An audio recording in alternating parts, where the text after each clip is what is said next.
Hi. Jagan గారు ఈరోజు మళ్ళీ ప్రెస్ మీట్ పెట్టారు ఇంట్లో కూర్చొని. సో మళ్ళీ పవన్ కళ్యాణ్ ఒక రిపోర్ట్ అడిగాడు, అసెంబ్లీలో 11,000 మందిగా మాట్లాడుతున్నారు అన్నట్టు అన్నాడు పవన్ కళ్యాణ్. సో జగన్ భయపడ్డాడు, పవన్ కళ్యాణ్ భయపడ్డాడు అని చెప్పేసి సింగిల్ వర్డ్ లో చెప్పాడు జగన్. మీరు ఇంకా అనకూడదు, కానీ పవన్ కళ్యాణ్ భయపడ్డాడు, అది చేశాడు, ఇది చేశాడు అంటే బాగుండదు. మీరు ఒక రాష్ట్రానికి పనిచేసిన ముఖ్యమంత్రి గారు కాబట్టి, మీరు మాజీ ముఖ్యమంత్రి కాబట్టి అది మీకు సంస్కారం అనిపించుకోదు.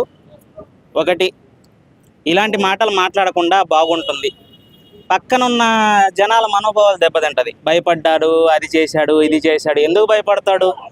మీరు ఏం చేస్తే భయపడతాడు? చెప్పండి. మీరేమన్నా యుద్ధాలు చేశారా రాష్ట్ర ప్రజల కోసం? లేకపోతే ఏమన్నా పోరాటాలు చేశారా? లేకపోతే ఏదన్నా ఆంధ్రప్రదేశ్ రాష్ట్రాన్ని విభజించి లేకపోతే రాష్ట్ర జనాలకు అందించారా? అభివృద్ధి చేసి అందించారా మిమ్మల్ని చూసి భయపడటానికి? ఇవన్నీ ఆలోచన లేని మాటలు. ఒకటి మాత్రం చెప్పగలను, ఆలోచించే వాళ్ళు ఎవరు మాట్లాడరు. పేదవాళ్ళ కోసం ఆలోచించే వాళ్ళు ఇవన్నీ మాట్లాడరు. ఒకటి, కరెక్ట్గా ఒక సీఎంకి కావాల్సింది ఏంటి? ఆలోచనతో అనుసరించడం. మీరు ఒక సీఎంగా పనిచేసిన వాళ్ళు మమ్మల్ని చూసి భయపడ్డారని అంతవరకు కరెక్ట్. ఎలక్షన్ ముందు మమ్మల్ని చూసి మీరు భయపడ్డారా? చెప్పి మరీ తొక్కాడు ఆ లెక్కన మావాడు.